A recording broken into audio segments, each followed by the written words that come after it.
Hello, everyone. How are you? It's nice and sunny out today, a little smoky.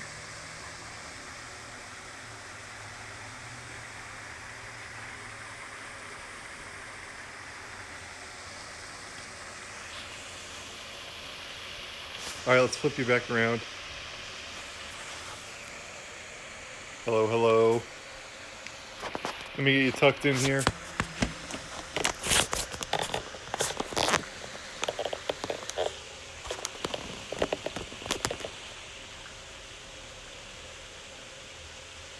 All right, so let's get our gloves on and think about where we're at in this book. Let's start with what Constance and Jess have been up to. They're running the defenses on the wall, and things are going well. They have pushed back the battering ram, but they made it to the door. They kept shooting small shaft arrows and hurling stones with the otters.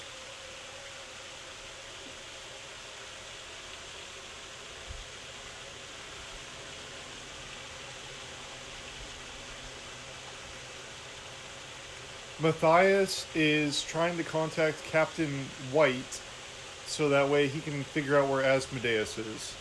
And that's where we're at. Starting book 3.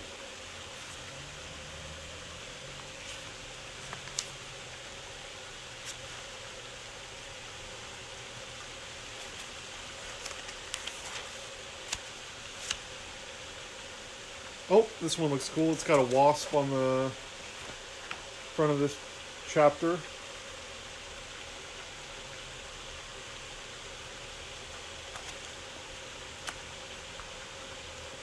The invasion of Redwall continued throughout the night, the whole scene illuminated by a bright summer moon. Neither side gave the other any quarter. When the main action went into a lull, sporadic sniping would break out. Bow, lance, sling, and spear all coming into play with deadly effect. One thing that remained constant throughout the battle was the sound of the battering ram pounding away remorselessly at the Abbey gate. Clooney made it his duty to assess personally the progress at the tunnel work. Clooney made it his duty to assess personally the progress at the tunnel workings. He was scathingly critical. He was scathingly critical of the small hole that they had been gouged into the side of the ditch, roundly cursing any creature who dared to complain of difficult obstacles. Can't pass the rocks and tree roots, my eye, he snarled. Idle, stupid laziness. That's what is holding up the progress of this tunnel. I'll be around first thing tomorrow to see how much farther you lot have dug, and if it's not to my liking, I'll cave it in and bury the whole shrinking crowd of you. However, the battering ram pleased Clooney much more. He knew it was working the Abbey defenders. It was worrying the Abbey defenders. The rat crews that manned the heavy objects were changed every hour by Cheese Thief, who stayed with the ram the whole time, encouraging the carriers on to great efforts. Clooney had gained a new respect for Cheese Thief. Mentally, he had already promoted him to second in command. Sensing this had made Chief Thief redoubled his efforts, he worked the rat crews like a slave driver. No rodent dared complain, and any whom the chief held about one whom the chief held in such high regard. Constance stood on the wall with her captains. The badger's brow was furrowed with anxiety. Basil Staghair, the most seasoned campaigner among them, was the only one who apparently took it all in lightly. "'Pon my word," he chuckled. "'Pon my word," he chuckled.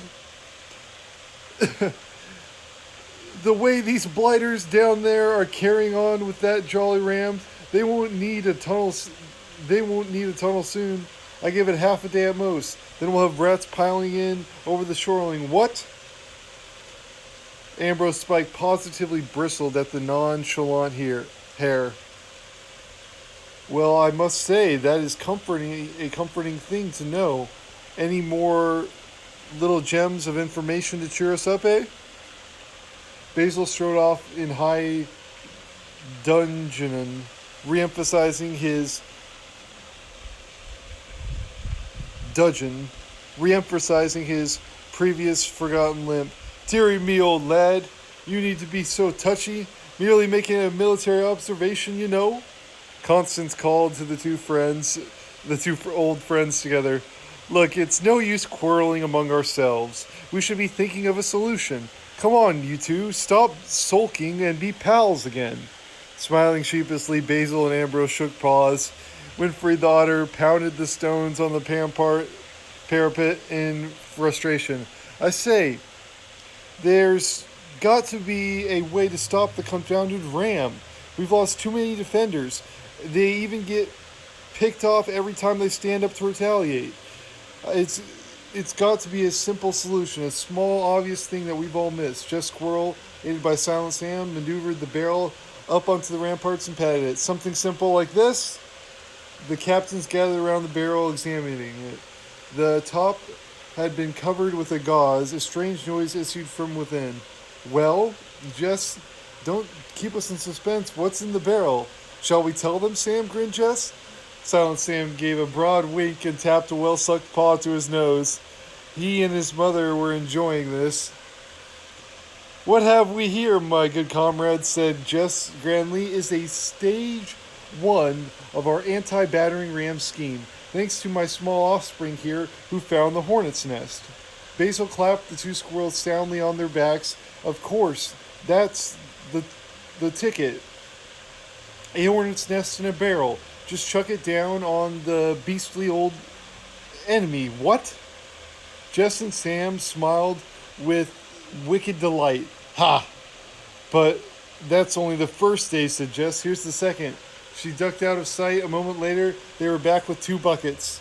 Two pails of good, fine, slick vegetable oil, Jess announced. The minute they drop the battering ram, we'll dump it all over it, and let's see them try them break down the door then. Jess and Sam were congratulated heartily by all. Smiles appeared on the faces that had been gloomy before. Sam bowed graciously each time he was thanked. Nobody refusing him permission to be up on the wall now. Down below, the scrabbling of rats' feet and the monstrous thud of the battering ram continued. Winfried and Constance lifted the barrel to the parapet edge. They angled and tipped it until a fine, delicate balance had been achieved. The badger peered over at the activity below. Waiting for the best moment, she beckoned Sam this time to her. The time was exactly right. Pray, would you do us the honor, Mr. Samuel? Master Samuel, said Constance with a mock courtliness, feigning equal gravity with an elegant leg, and delivered a short, sharp kick to the barrel. Buzzing angrily, it dropped out of sight over the edge of the abbey wall. There was a crash and a yell, followed by the shocked screams of agonized rats. They milled about in the roadway, dancing in pain as myriads of maddened hornets attacked viciously. Some rats ran off down the road, others hurled themselves into the ditch, pursued by the relentless stinging insects. The long battering ram lay unguarded, conveniently spotlighted by the rats' abandoned torches. Two well-aimed buckets full of vegetable were hurled down. They smashed directly on target, saturating the entire length of the ram.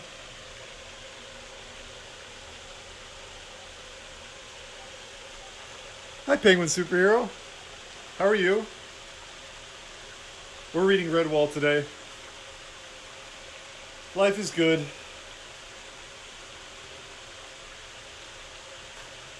If I knew how, I would recommend your stream, but you're probably the only one in here. I'm good. Thanks. How are you? I'm good.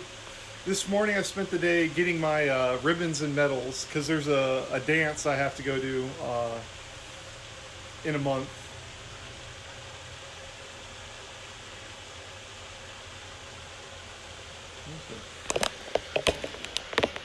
How's this?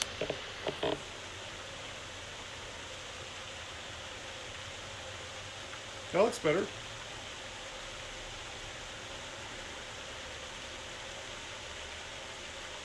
Hey, Bluey. Sivan, how are you? Oh, my bad. I think I might have had the phone turned all the way around. Whoops.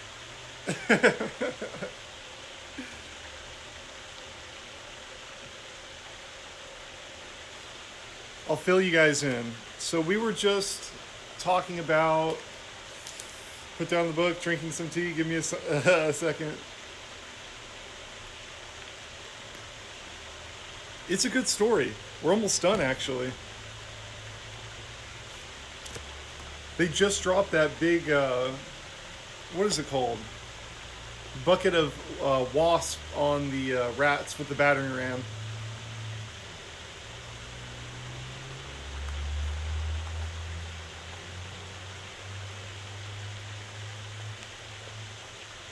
Let's continue.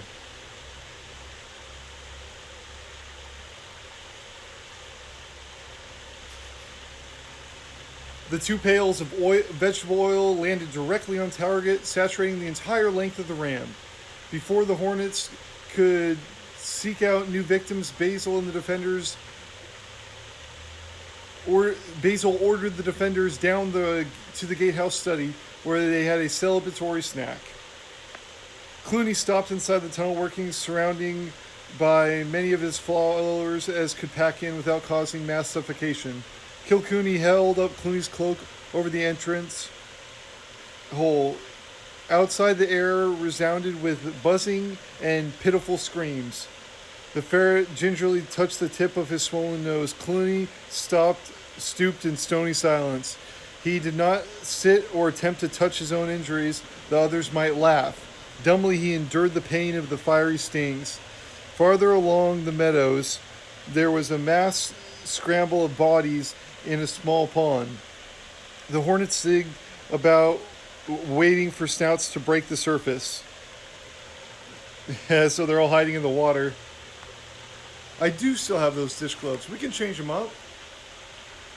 Because we got these ones. They didn't... I wanted to get black gloves, black on black, but this is what they gave me. And I ordered them. And I went there and I picked them up. And this is what they had for me. I didn't want to be rude. I was like... This is what I was looking for. But they're still big gloves. So... One sec. Let's change gloves.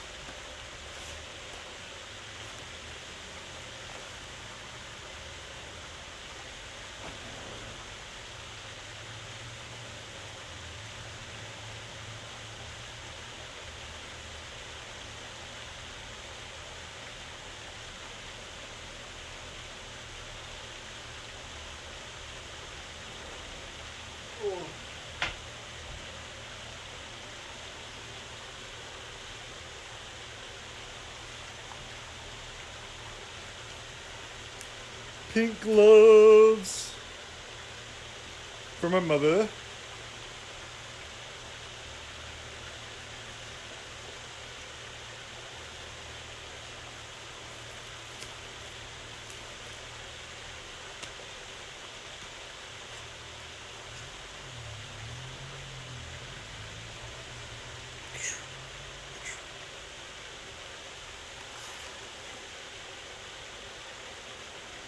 It's my sister's favorite color. Her whole room is painted pink at my old house with it. My favorite colors are red and green. If I could do anything with red and green, I think I'd be happy. I'm an electrician, so when I look at wires, I always have to figure out which one has the most volts or current going through it. And I don't do that anymore, but when I did, it was very guesswork. You would have to pick a color, and you'd have to pull and hope you didn't get shocked, and you're like, okay. And then you're like, is there any damage on the inside of this circuit card? Because they were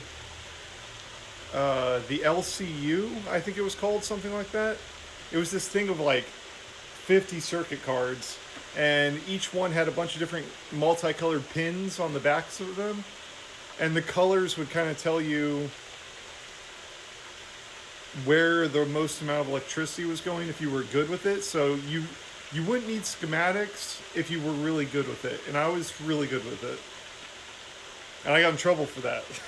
They tried to NJP me. They were like, "You didn't bring your schematics." I was like, "I don't need them. I can fix this without it." For what? There are things that I can't fix. I'm rambling. Let me get back to it.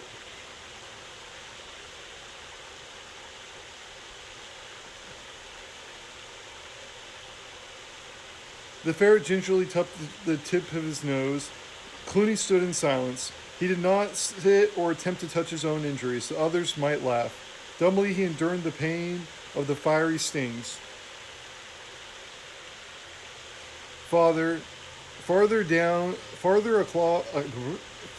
across the meadows, there was a mass scramble of bodies into a small pond. The hornets digged about, waiting for snouts to break the surface. Dawn revealed a sadly disorganized horde. Clooney wisely held back his temper. Many of his soldiers looked so demoralized they were liable to make a run for it and desert.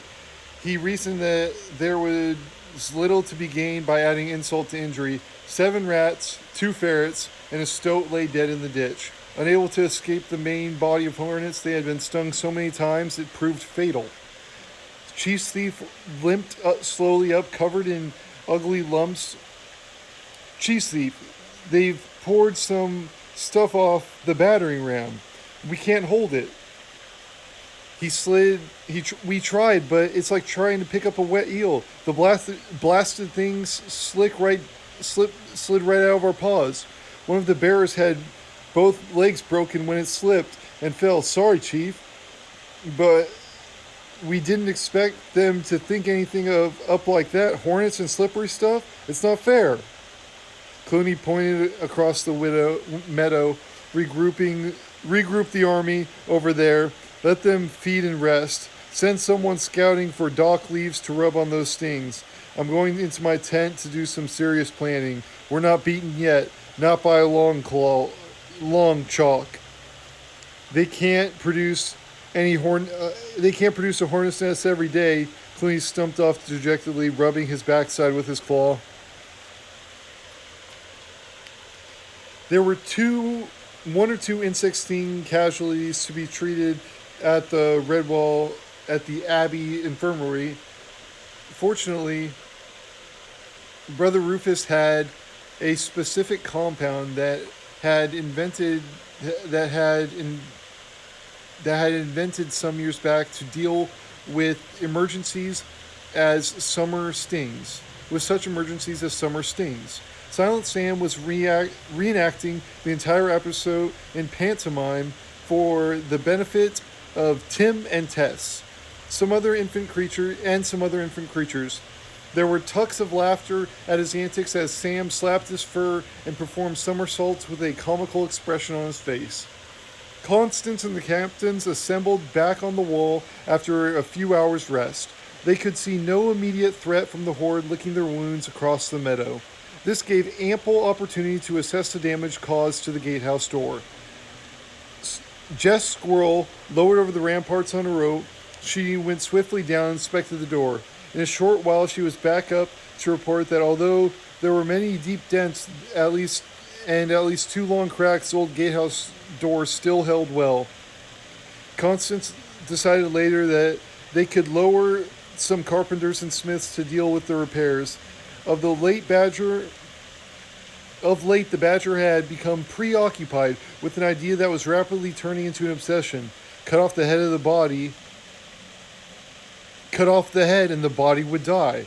By some means, she must kill Clooney the Scourge. Ooh, that's a fierce badger. I wouldn't want to be in the way of Constance. Out across the meadow, she could plainly see the warlord's tent.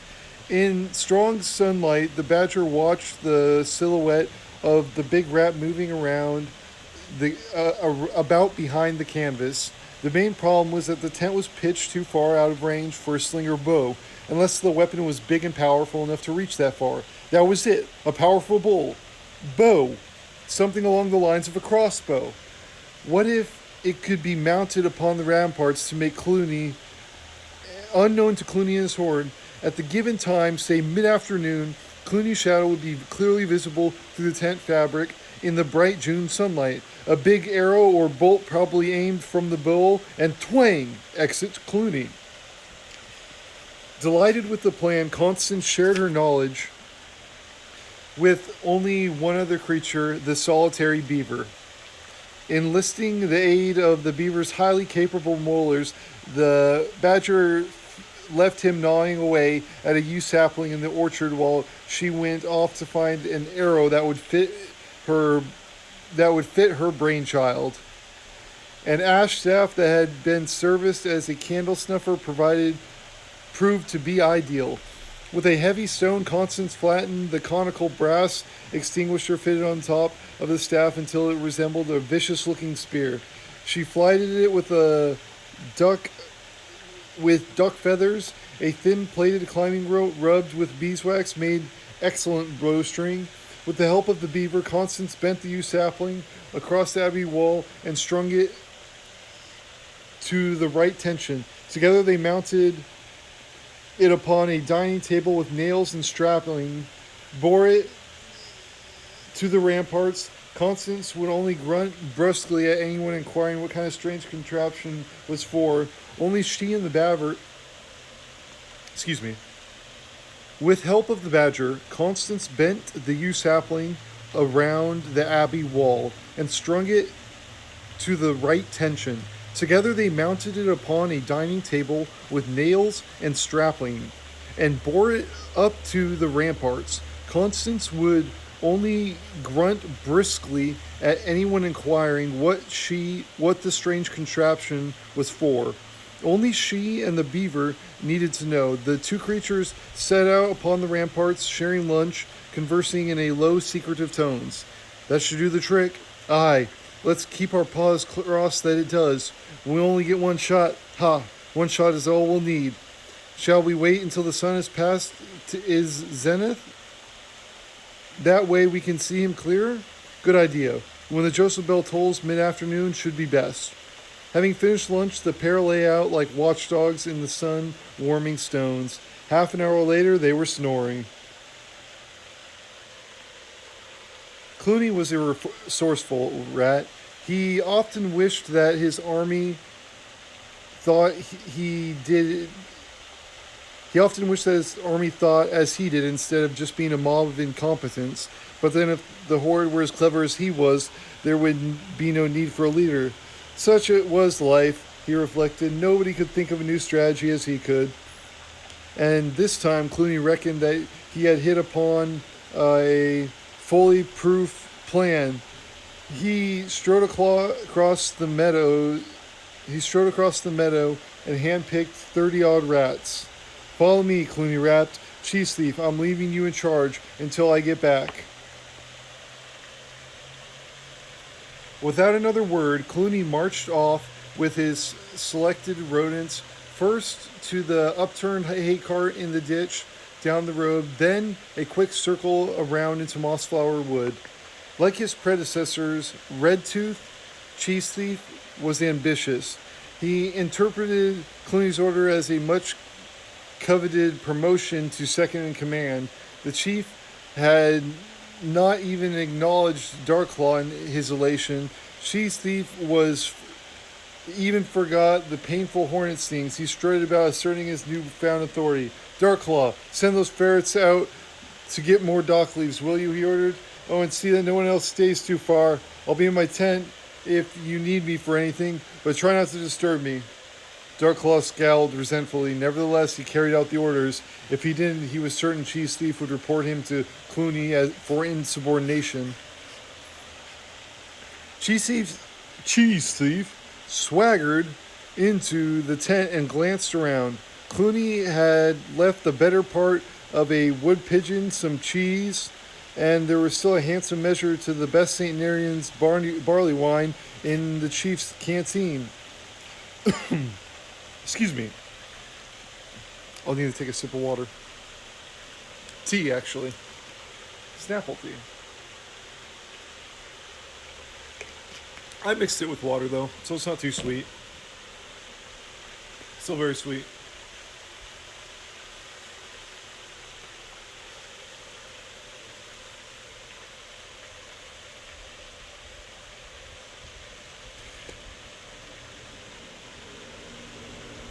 Cheese Thief tucked in with satisfaction. Red Tooth used to, so why not he? It was his entitlement as Clooney's second in command. He sprawled longingly in the warlord's chair, tilting it and resting his feet on the map-strewn camp table, happy in the knowledge that his destiny would be fulfilled. He secretly hoped that it would start raining heavily and the rest of the army would be recognized his exalted position when they were getting soaked while he was snug and dry inside the tent. Cheese Thief tried to study the maps. He could not make head or tail of them and soon grew restless. There was Clooney's poisoned barbed tail, which he wore in battle, careful not to pierce his claws by accident. He fitted it to his own tail. Next, he draped the warlord's cloak about him. It was a bit long, but what a dashing figure he must cut. For a while, he contemplated the massive war helmet. Peeping around the tent flap, he checked that there was no sign of Chief returning. Good. Clooney would probably have gone for another hour or two. The Joseph bell tolled for mid-afternoon. Constance shook the beaver in wakefulness. Look, what a golden opportunity. There's the Scourge himself all dressed up to kill. We'll never get another chance like this. The giant bow worked perfectly. Cheese Thief's last promotion was swift but brief. He never knew what it was that snuffed out his life. Chapter 2. That looks like an owl. If you can see it.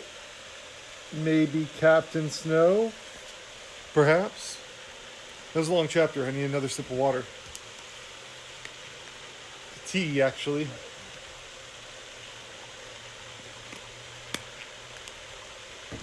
So Clooney did something incredibly clever there.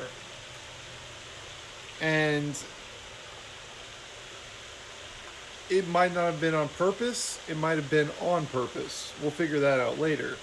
But what it was, he wasn't where he was supposed to be. Somebody else was, and they died for him.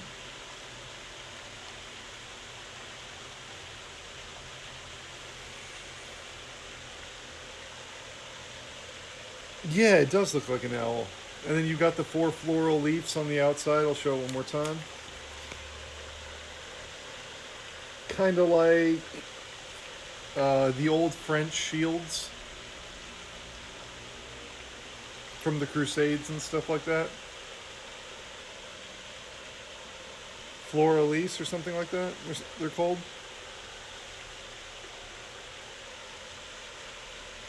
Alright, let's begin. Matthias screamed aloud with a fright inside the cat's mouth.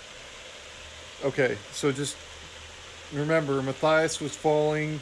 He lost his hands on the hay bale and fell right into a cat's mouth. So that's where he's at. Matthias screamed aloud with a fright inside the cat's mouth. It was sloppy and hot, pink and black, smelling indescribably, and seemingly full of huge yellow teeth. Put the marmalade cat spat the young mouse out upon the barn floor. He lay wet and sticky, quivering all over, dust and straw clinging to his fur. Instinct warned Matthias to lie inert and play dead. He had no chance to make a run for it, surrounded as he was by the cat's paws. He could not stop his body from quaking badly. He lay staring into the feline eyes, great twin pools of turquoise flecked with gold. The cat stared at Matthias in disgust. Disdainfully, it wiped a Fadicious paw crossed its soiled tongue and spat as if trying to rid itself of a horrible taste. Ugh! I simply cannot abide by the taste of mouse. Filthy little vermin. One can never tell where you've been. The cat's voice, though cultured and high, reedy tenor, would have sounded comical under different circumstances. Matthias lay still as possible. Marmalade prodded him with an indulgent, "Oh, get up, you disgusting little beast. I know you're not dead." Slowly, the young mouse rose to his feet. The cat seemed uninterested in him as possible food source. Matthias' legs were shaking so much that he had to sit down again. They stared at each other. Matthias could think of nothing to say. The cat spoke again, this time in a voice. Its voice was indignant. "Well, have you nothing to say for yourself, Mouse? Where are your manners? Don't you think you should apologize for leaping into my mouth like that?" Matthias managed to stand again. He bowed shakingly. "I beg your pardon, sir. It was purely accidental. I fell, you see. Please accept my humble apologies. I am Matthias of Redwall, and I sincerely hope I have not disturbed you in any way." The cat sniffed distantly. "Yes, at least you seem to have some sort of decent upbringing, Matthias of Redwall. I accept your apology. Allow me to introduce myself. I am Squire Julian Genevieve. "Pleased to meet you, Squire Julian," said Matthias politely. The cat yawned regally. "You may call me Julian. The title is hereditary. I never wanted it. Squire of what? A broken down ramshackle farm, building and a stretch of river over yonder? One has no real friends, no trusty servants, not even a mate for that matter. I suppose that Genevieve line will become extinct when I die." Matthias could not help feel a certain sympathy for the lonely aristocrat. "At least you seem to lead a peaceful life," he said hopefully. "Oh, spare me your preludes, Mouse," Julian replied in a world-weary voice. "What would you know about the loneliness and trying to preserve one's standards in a decaying world?" Excuse me. "Oh, spare me your preludes, Mouse," Julian replied in a world-weary voice. "What would you know about loneliness and trying to preserve one's standards in a decaying world? I say, do you think you can manage to clean yourself up a bit? You look an absolute fright, standing there all covered in dust and straw. And while you're doing that, maybe you'd like to explain how you came to be sneaking around my barn?" As Matthias brushed himself down, he related the object of his mission. Julian looked down at him in surprise. "Captain Snow, eh? The old maniac. I've forbidden him the use of my barn, you know. What a thoroughly dreadful bird. He eats anything that moves and crawls. Atrocious table manners.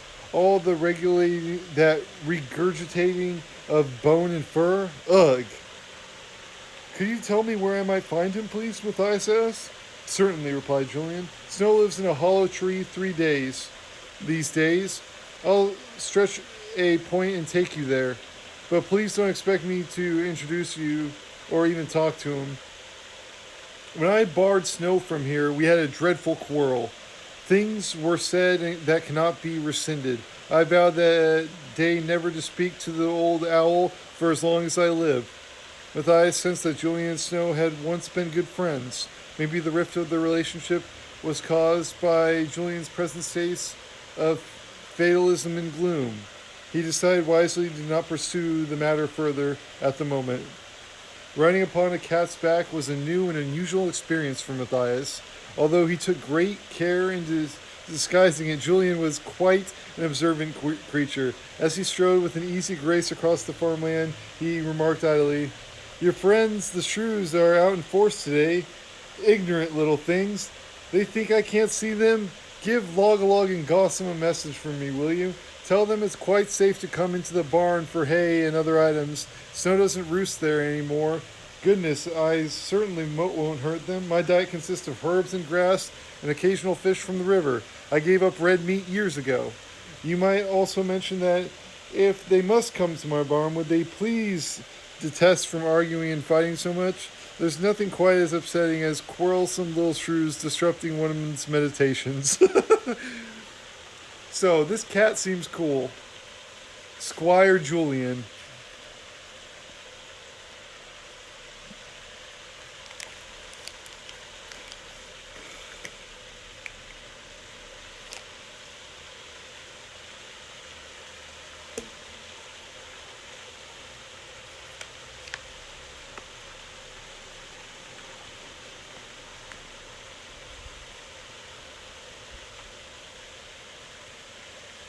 Matthias agreed to convey the message to the gorilla shrews.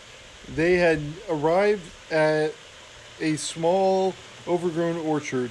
Julian halted within 20 paces of a stunted oak. As he bade Matthias climb down, he cautioned him.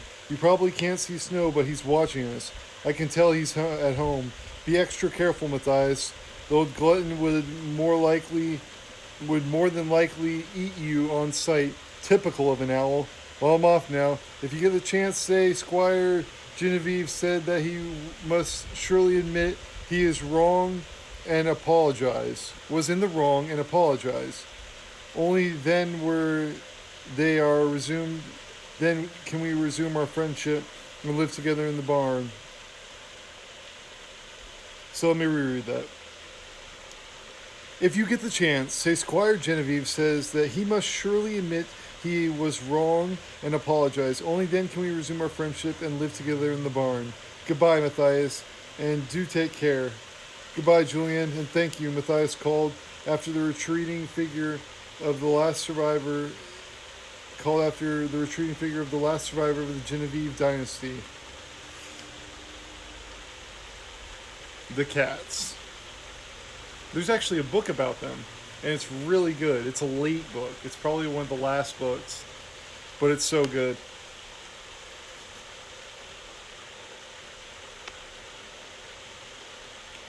It's like Marl Fox. Marl Fox is for foxes, and they have one where there's lion, like mountain cats, and that's what that book's about.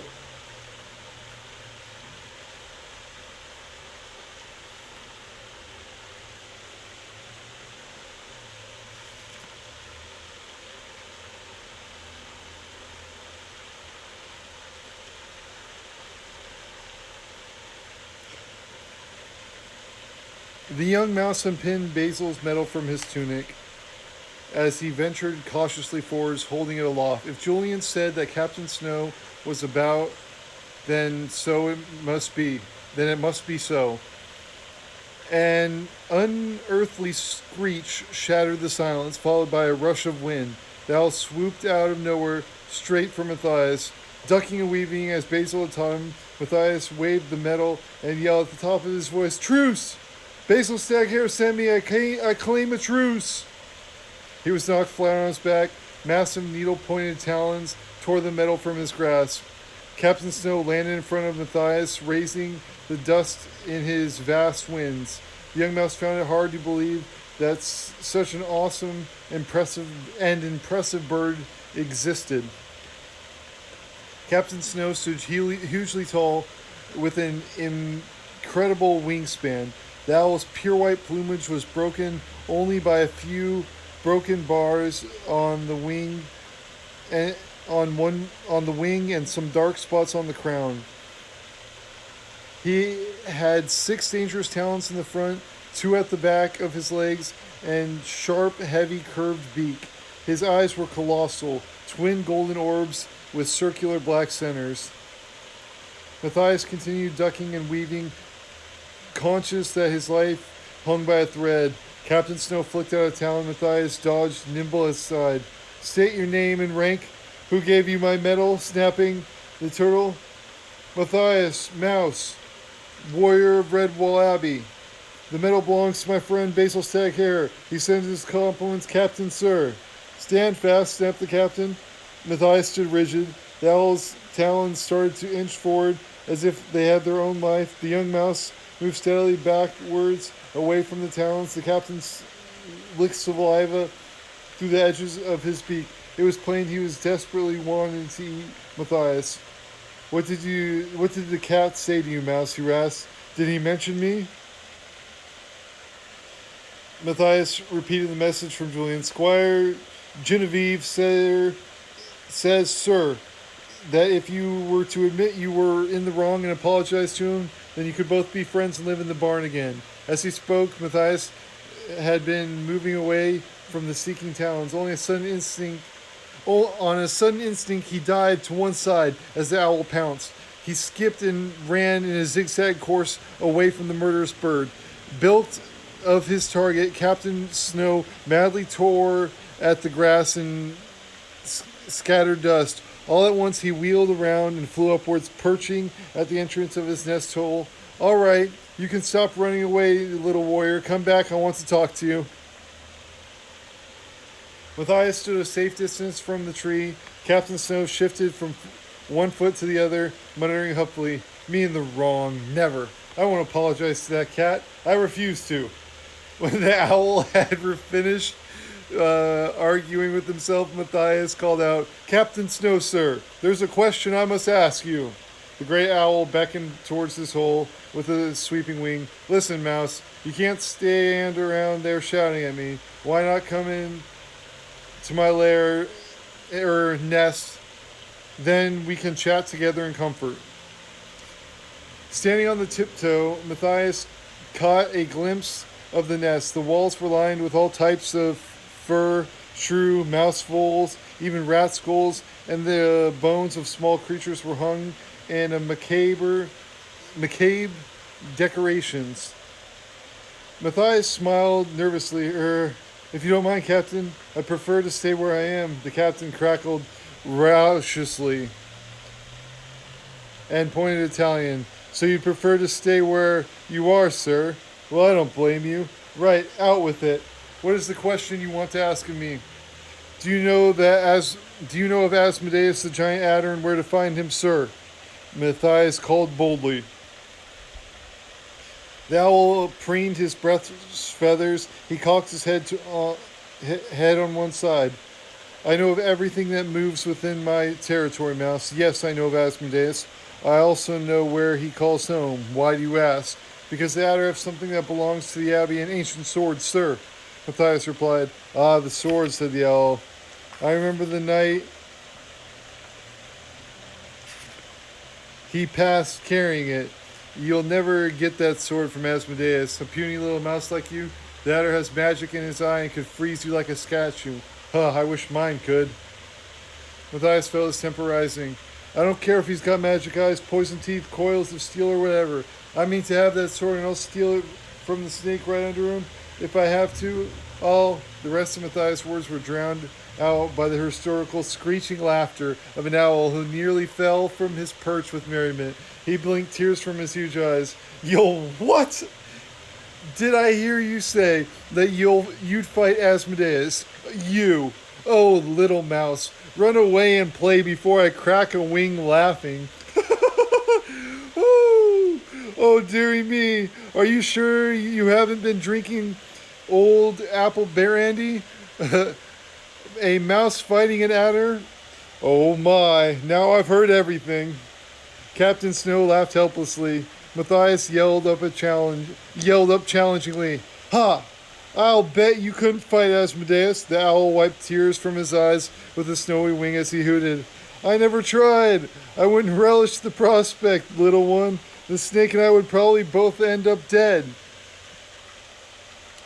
Matthias called mockingly. That's because you're too afraid. Look, I'll bet I'll fight Asmodeus and win too. Bet you won't. Bet I will. Bet you anything you won't.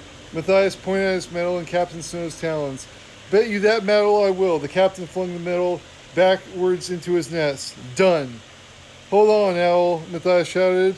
What are you putting up as a wager? The medal's not yours. You gave it to Basil Stag Hare. I'll bet anything, whatever you say, Mouse. Matthias nodded cunningly.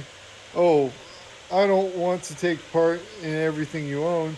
Just say that you'll guarantee to return my medal and make a few little promises? Ha. Again, the owl had difficulty in controlling his unbridled hilarity. The nerve of him. All right, my little warrior. It's a bet. Name your promises. Right. You must promise on your oath that if I win, you will never eat another mouse or shrew of any type. Agreed, chortled the owl. In fact, I'll go even further, and I'll promise that if you defeat the snake, I'll admit I was wrong to the stuffy old cat. I'll even apologize to him on a bent knee. So there. Whew, that's quite a bet.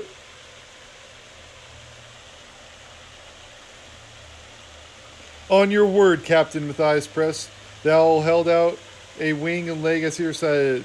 I swear, by my capacity and by my illustrious ancestors, Nisita and Glacier, that I am Captain Snow, and will return the medal and cleave to my oath if you should win against Asmodeus. The owl broke in laughter again. This is the easiest bet I've ever made. It's like taking wings off a dead butterfly. Maybe to you, sir, but not to me, Matthias countered. Now tell me where may find Asmodeus, Captain. In the old sandstone quarry, the owl replied. You'll have to cross the river. There are caves in the quarry, passages too. Explore them. You'll find Asmodeus. You won't find Asmodeus until you're least expecting him. By then, it'll be too late. You'll be deader than an icicle in hell. Goodbye, mouse.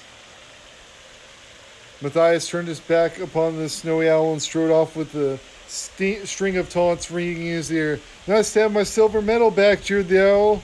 Oh, I think of you when I wear it. You should have let me eat you. I'd save you the journey to the quarry. Oh, I almost forgot. You won't be able to give the hare my best wishes. You'll be snug inside the snake.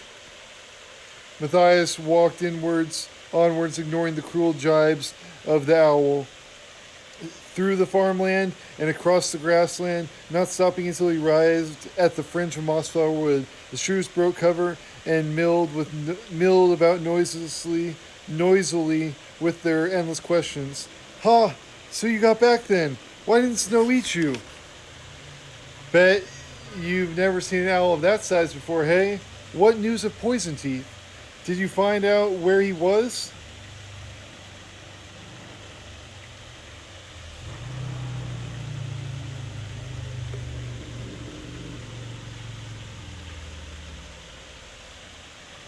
Don't just stand there. Tell us. Tell us. Fierce quarreling broke out. Swords were being drawn as Matthias sought out log and took the black stone from him. Shut up and stop fighting, you hooligans, or you'll get to know nothing, Matthias bellowed. An expectant hush descended upon the union members of the guerrilla shrews of Mossflower. Matthias found it hard to keep the contempt out of his voice. I found Captain Snow. Actually, I was led to him by Squire Julian Genevieve. Does that name ring any bells? There was an embarrassed shuffling in the ranks of listeners. Many turned their eyes to the ground, particularly Gossam and Logolog. Matthias folded his paws. He stared about in disgust. Oh, yes, and I'd like to thank you all, especially Gossam and Logolog. What a sly, despicable thing, sending me into a barn without a single word of warning about the cat. Logolog ripped the band from his brow and flung it down. He took a stone from his paw, He took the stone from his paw. Matthias, I speak not only for myself, but all the guerrilla union. We are very sorry. You must believe that it completely slipped our minds. We forgot about the cat. You see, we are shrews, not only by name, but also by nature. We argue, quarrel, and bicker, and fight so much among ourselves that we lose sight of the important issues. This is the way with us. Please accept our apologies, friend. Matthias retrieved the stone. I forgive you this once. You say you are shrews, and you call me friend. You tell me you remember who my friends are, and I never forget an injury. Let me tell you, I am a Redwall warrior. I always remember who my friends are, and I never forget an injury done to me. However, we will say no more on this. You must listen to me now. What I have to tell you is of great importance. It can change the life of every shrew here. Captain Snow has told me that Asmodeus lives in the old sandstone quarry across the river. He has given me his promise on oath. If I defeat Asmodeus, the owl will never again take the life of a shrew. When the astonished hubbub had died down, the young mouse continued. Think about it, Gorilla Shrews. It would be a double blessing for you. With Asmodeus dead and Captain Snow held to his oath, you would live in the safety of both. You would live in safety from both. And while I'm on the subject, my friend Julian the cat is quite harmless. He will not hunt you. Anytime you need something from the barn, you have permission to take it, providing you do so quietly with no fighting and arguing. That is all I have to say to you, save for one thing. Lead me to the quarry. Matthias stood patiently waiting as subdued conversation went on about him. Surely they could not refuse a generous offer. So a generous offer. Words. Give me a second. Matthias stood patiently waiting as subdued conversation went on all about him. Surely they could not refuse so generous an offer. He decided to pick up the threads of talk. Some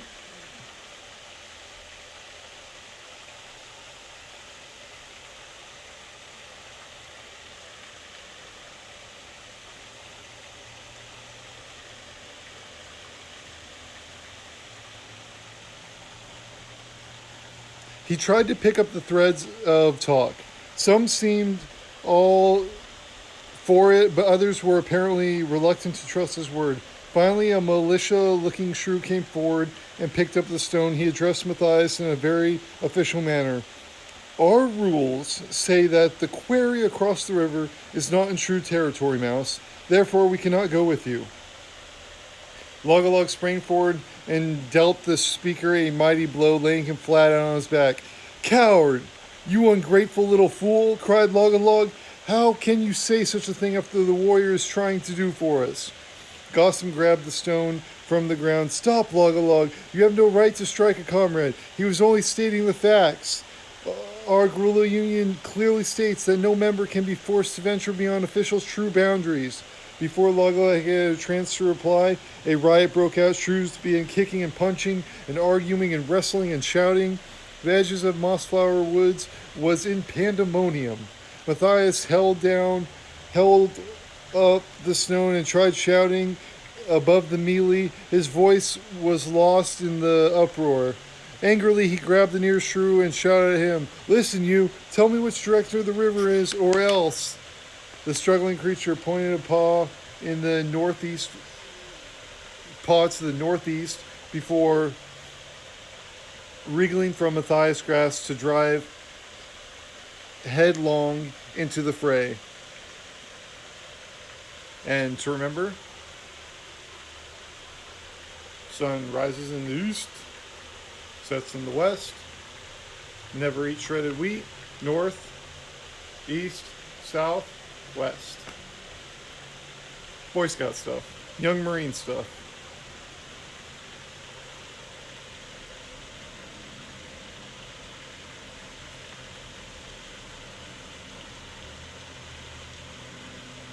The struggling creature pointed a paw to the northeast before wriggling from Matthias' grasp to dive headlong into the fray. Fury took hold of the young mouse. He waved the stone and cried out, Go on, fight them little fools, you and your bossy little union. I don't need any of you. I'll go in alone. And he hurled the stone with a mighty effort and it flew over the heads of the riders, disappearing into the woods. Matthias turned on his heel and stormed off towards the river. We got a short chapter coming up. Oh!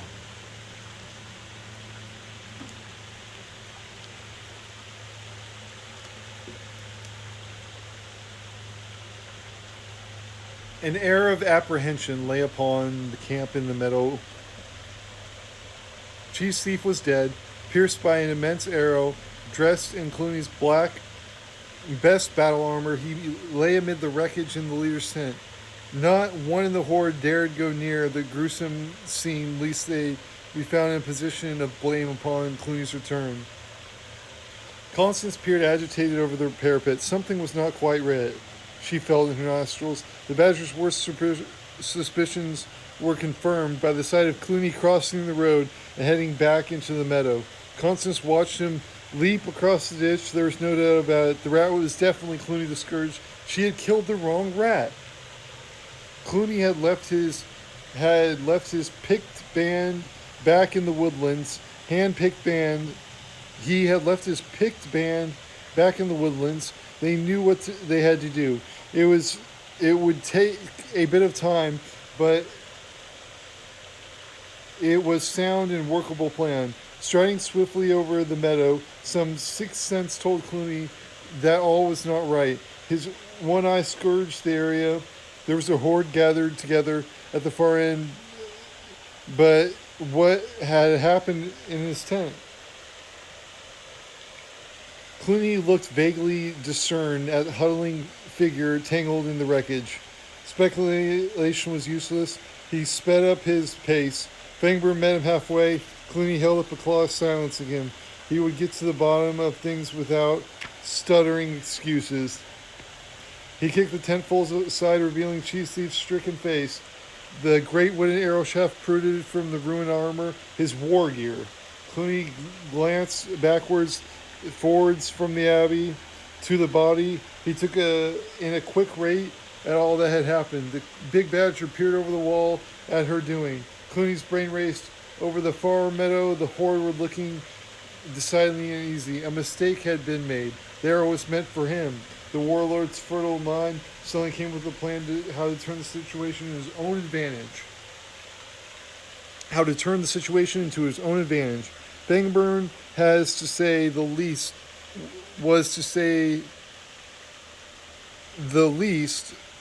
surprised. Clooney clapped him heartily on the back and led him across to where the rest of the horde waited apprehensively. He laughed aloud to put them at ease. He winked his eye roguishly. Well, I see my little scheme worked out just fine. We got the dirty traitor, didn't we, Fangburn, my old mate? Fangburn was completely baffled, but he knew better than to disagree. Of course we did, Chief. Clooney nodded over the body of where the body lay. Do you see that?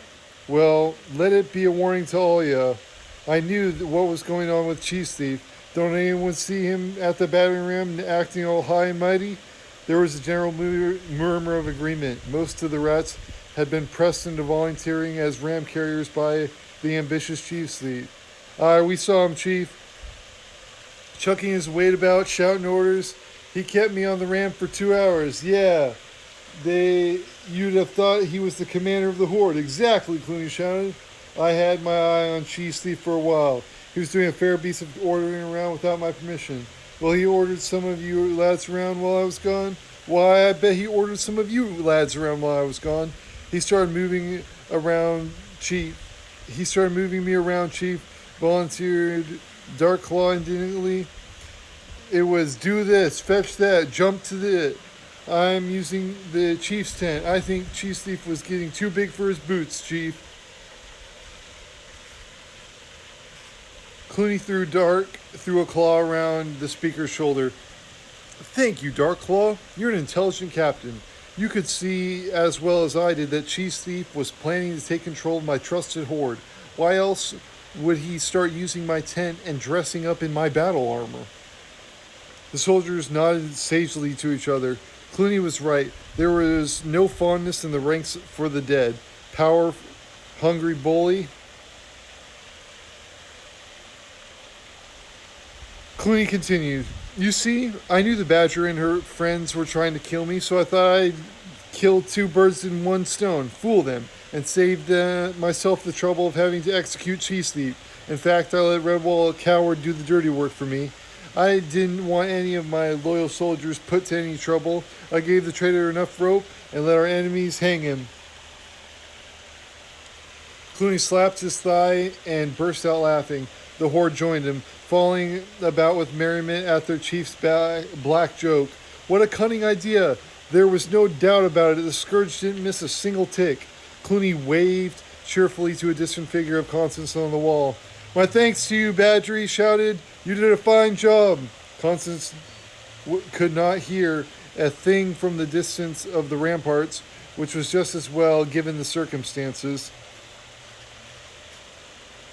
Clooney was almost joyful as he turned to the hold. Well, my good warriors, anything else happened while I was away?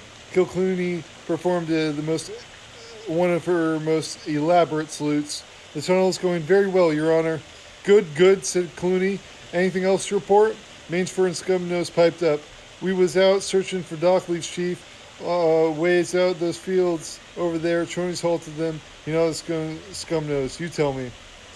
We was rooting by some hedges, Chief, and said Scumnose, and we found a whole tribe of dormice fast asleep. We pounced on them and tied them in a bunch. Nice big fat ones. Chief, Clooney interrupted. Dormice? You haven't killed them yet, I hope? Scumnose shook her head vigorously. Oh no, Chief. We're keeping them nice and fresh in the ditch here. Do you want to see them? I think there's about 20 all told. Good, you did well. I want them kept alive, muttered Clooney as he walked across the ditch and peered down at the captives.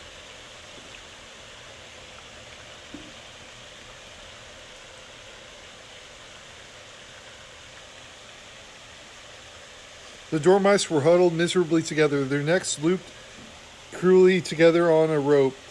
They whimpered fearfully in the sinister sight of Clooney the Scourge. Which one of you is the leader? A bedraggled youngish mouse held up his timid paw. I am, sir. My name is Plumpen. Please let us go free. We have done no harm to any living creature. Violence is against our nature. Silence, Clooney snapped, or I'll teach you what violence means. An anguished moan arose from the dormice lying in the ditch. Clooney cracked his tail. Cut out the crying. Cringing, he said contemptuously. You are my prisoners. Do what I like with. Oh, don't worry. I won't let them kill you. Yet. I've got more useful things in mind. You, Plumpkin, whatever your name is. Tell your tribe they won't be harmed as long as they do as I say. For the present, you are to stay down there under guard of Scumnose Mangefur. Yes, Chief. You two are responsible for these prisoners, said Clooney. See that no creature goes near them. Stand guard night and day. If one of these dormice is missing, you'll both end up on a roasting pit. Is that clear? After Chief Thief's carcass was disposed of, Clooney sat beneath an awning that had been improvised from the damaged tent. He watched the armor diligently, repairing his prized war gear, and fumed inwardly. His equipment had been battered, and he had lost a valuable captain. The Redwall contingent had stolen a march upon him, and the battering ram had failed miserably. Once again, the thinking was left to him. The horde was more concerned with licking wounds and feeding their stomachs. Strategy was not their responsibility. However, on reflection, the balance was beginning to swing in his favor. He now had 3 possible keys to the Abbey. One was a tunnel. The rats and Mossflower Wood were attending to his second scheme. The third, Clooney glanced over the ditch. The captive of the dormice would prove to be even more devious avenue to contest Redwall, provided he played his cards right. Early morning saw attack upon the Abbey get underway once more. Jeff Squirrel and Ambrose Spike had joined the rank of archers. They propped up and down, selecting random targets. I don't like it, Jess remarked. Ambrose grunted as he released a feathered shaft in the ditch. Don't like what, Jess? The squirrel put aside her bow and sat down under cover of the parapet. They seem to have slackened off somehow. We haven't seen much of Clooney lately. It's not like the horde to behave this way. Personally, I think there's something afoot that we don't know about.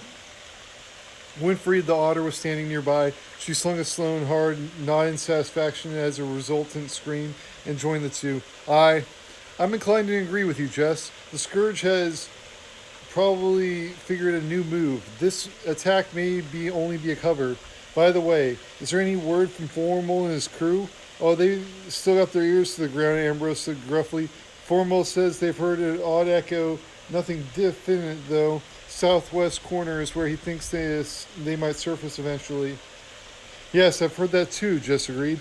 We have to arrange a warm reception for those filthy vermin when they show up. What baffles me, Winfried mused, is that where young Matthias has got to, it's not like him to miss the chance of a battle.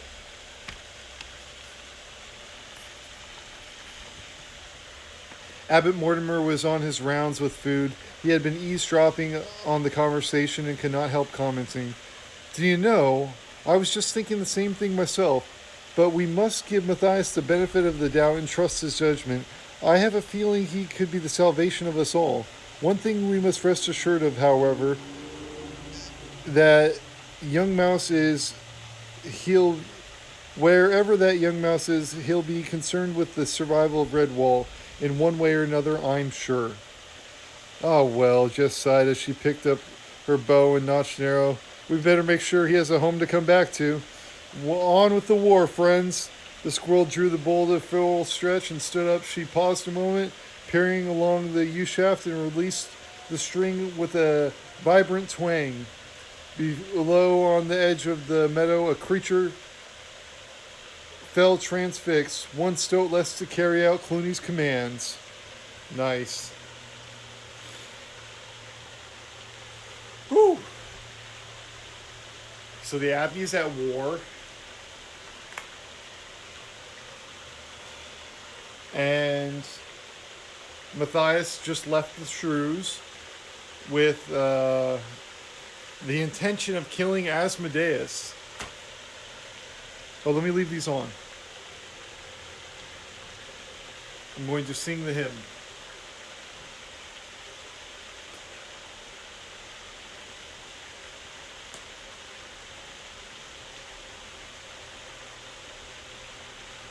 From the halls of Montezuma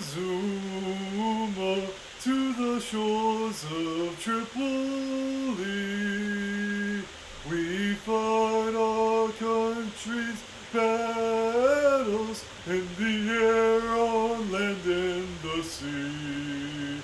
First to fight for right and freedom, and to keep our honor clean.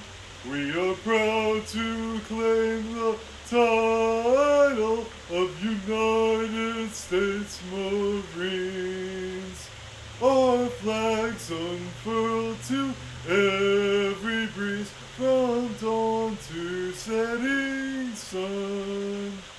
We have fought in every clime and place where you could take a gun. In the snow of far-off northern lands, and in sunny tropic scenes, you will find us always on the job, the United States Marines. Here's health to you and to our corps, which we are proud to serve. In many a strife we fought for life and never lost our nerve. If the Army and the Navy ever looked on heaven's scenes, they will find the streets are guarded by United States Marines. Semper Fi, hoorah. This was a fun stream. Had a bunch of people stop by. Bluey377, thank you for stopping by. Penguin Superhero, thank you for stopping by. And everyone else on YouTube and who watches the VODs, thank you for stopping by. Makes my day. I hope you enjoyed the story.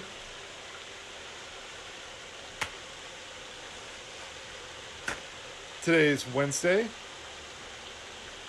It is the 21st.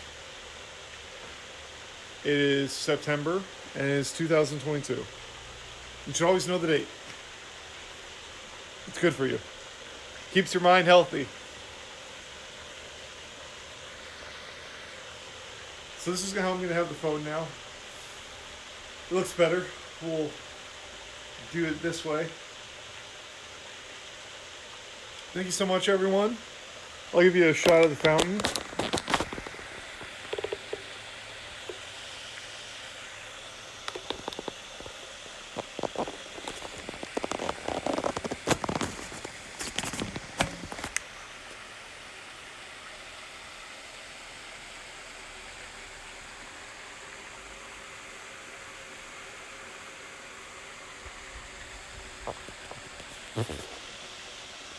All right, everyone. Thank you so much for stopping by.